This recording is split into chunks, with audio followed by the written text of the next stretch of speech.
The other side of things now, the Eagles. They're 0-2, guys. DeMarco out of shotgun. It's not working. On 18 of his 21 plays, he had just 2 yards. Bradford can't throw downfield. Stephen A., you just said they're done, but how much trouble is this Eagles team really in? They're god-awful. Let's just call it what it is. They're a soft team. The Philadelphia Eagles are a soft football team. And it's all the fault of Chip Kelly. All of it. First of all, DeMarco Murray is an I-back. He's a north and south runner. Why do you have him running sideways?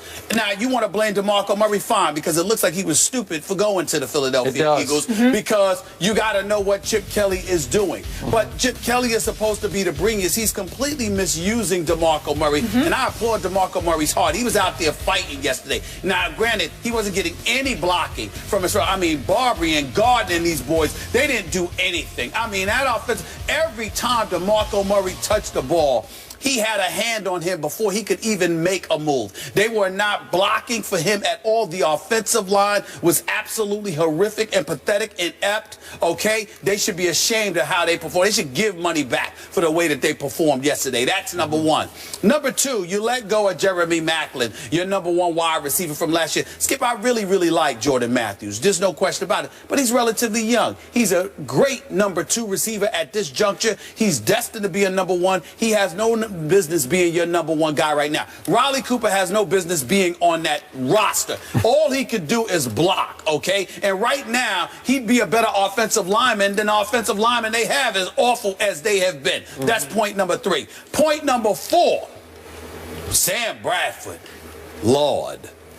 He's got a worse passer rating than Nick Foles. He's got a worse passing rating than Johnny Manziel, even though Johnny Manziel's passer rating is better than a lot of quarterbacks in the NFL over the first 2 weeks of this season.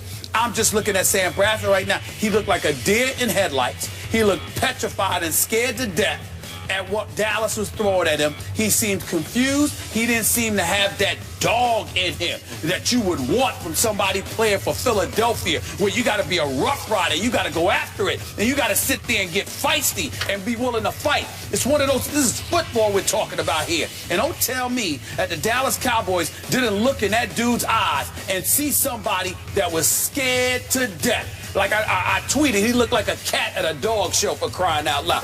Petrified of what was coming his way. It was really pathetic and how sadly bad Sam Bradford was. And so when I take all of those things into consideration, I'm looking at it from the perspective, Skip Bayless, that even though the Eagles have talent, and individually they got some cats on their squad that can play for anybody, collectively speaking, as they've been put together by Chip Kelly, they seem relatively inept. 5 of these 8 of the first 8 quarters of this NFL season, they have not scored a point. Not a single point in 5 of the 8 quarters. Don't give me the touchdown they scored last night. That was straight garbage. That was garbage time. Nobody's paying attention to that.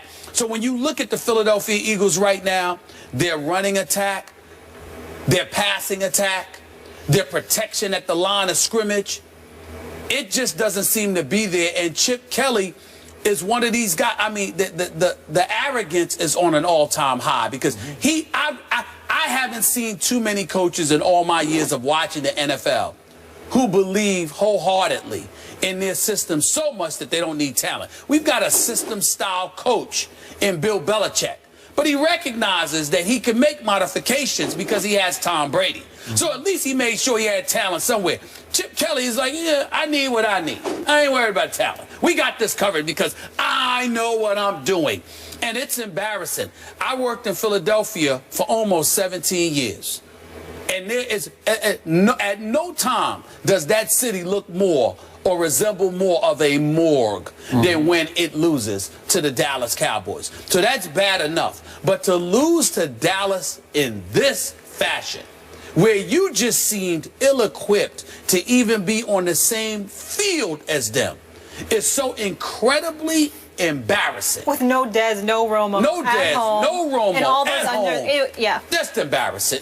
There's no excuse for it, Skip. None. First, on Sam Bradford, You will attest, I first guessed this one. Oh, no, I'm not second guessing. I first guessed. I didn't guess against. I would say this. I didn't guess against you because I didn't know. Okay. I watched him in St. Louis. I knew he could throw the football, but I didn't watch him intimately enough to measure his heart. You have been watching him since his days in college, and you've always questioned his heart.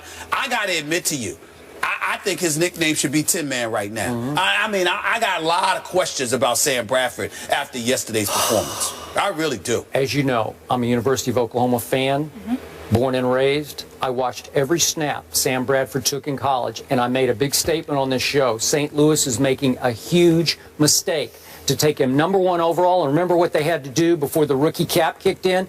They had to give him $50 million guaranteed in St. Louis. And then I went on record when Chip traded for him. I said Chip is making a big mistake because, to your point, Chip wants to be the star of the show. Sam Bradford is the ultimate cog quarterback, the ultimate sort of, extension of the coach on the football field. If you get your fast break offense going and you get on a roll, he can throw darts. If it starts to go just a little bit south, he will fold up, and he does not have the dynamic personality or body language or playmaking skills to reverse momentum for you. He's not going to make that play that changes the game. In fact, I would suggest to you that his body language is at least as bad as Jay Cutler's is. Did you see Bradford yesterday? Yeah. Does he not hang his head fast? And his teammates are looking at him like, seriously? You got to help us. You got to fire us up. You're getting no argument from me. Hey, you're getting no argument from me there. Okay, so he's the wrong guy at the wrong place at the wrong time for a football team that went out and got a power back for a spread option geared offense.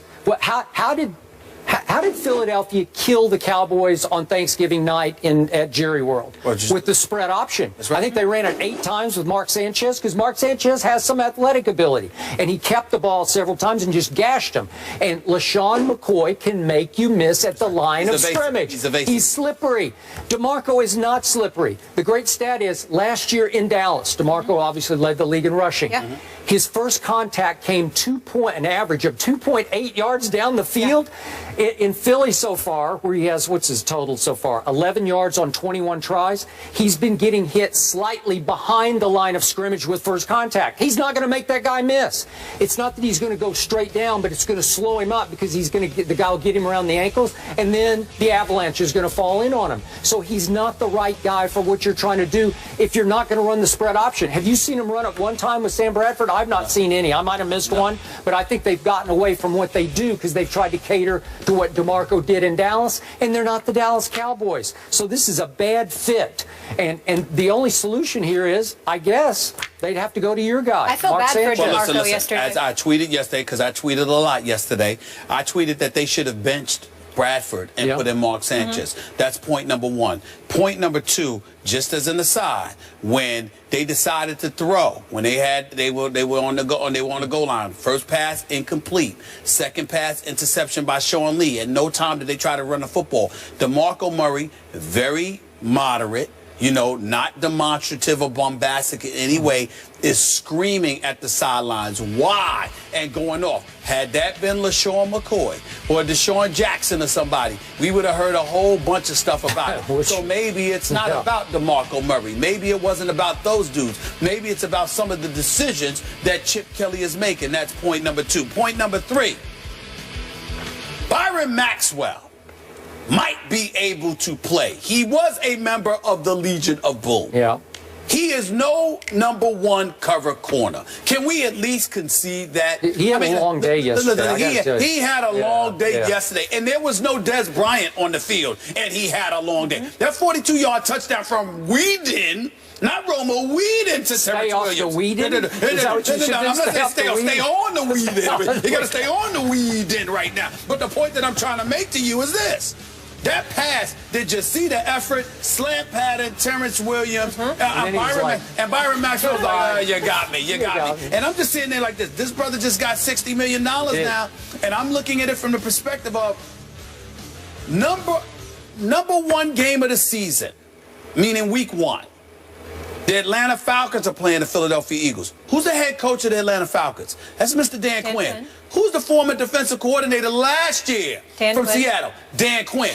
You think it's an accident that Dan Quinn went after Byron Maxwell? You think that's an accident? I granted you got Julio Jones, one of the best of the game at wide receiver. Please don't get me wrong. But Dan Quinn was like, we gonna go after this dude because he might have some insight into Byron Maxwell's cover ability. So all of those things taken into consideration. You got Chip Kelly. He paid $60 million to Byron Maxwell. He ain't showing up. You got rid of Evan Mathis, which by the way you reneged because you said that you were planning to pump up the back end of his contract. Then you rescinded that offer, which is what upset Mathis. And you decide to let him go, knowing that you were going to need him on your offensive line. We ain't even getting into Macklin, Deshaun Jackson, LaShawn McCoy.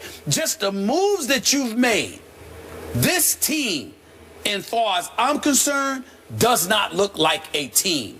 It looks like a compilation of what Chip Kelly wants and is trying to make into a team, as opposed to it actually being a team. And that is what I believe cost them. And that's what I saw yesterday. And that's why I said, you know what? Eagles are toast. And you know what? Last point. When things do go south in Philly, I don't think Chip has built up a reservoir of love in that locker room that you can fall back on. You know what I mean? Once it starts to go, they're like, wait a second. They're going to win their share of games. But the aura that they had attached to them coming into the season, now we're remembering, wait a minute, this dude never won a national championship. And on a on a professional level, you went to the playoffs your first year. You finished both 10-6 both years, but you weren't in the playoffs last year. So suddenly we're looking at Chip Kelly the way maybe we should have looked at him all along. The man knows football. The man can coach. But his ego and his desire for more power may have gotten in the way of his responsibilities as a coach. And I think that it's coming home to roost right now. Yeah, the pressure's really on for Philly to win this week in New York at the Jets. History not on their side. If they lose, over 25 years, only 3 teams that started 0-3 have made it to the playoffs.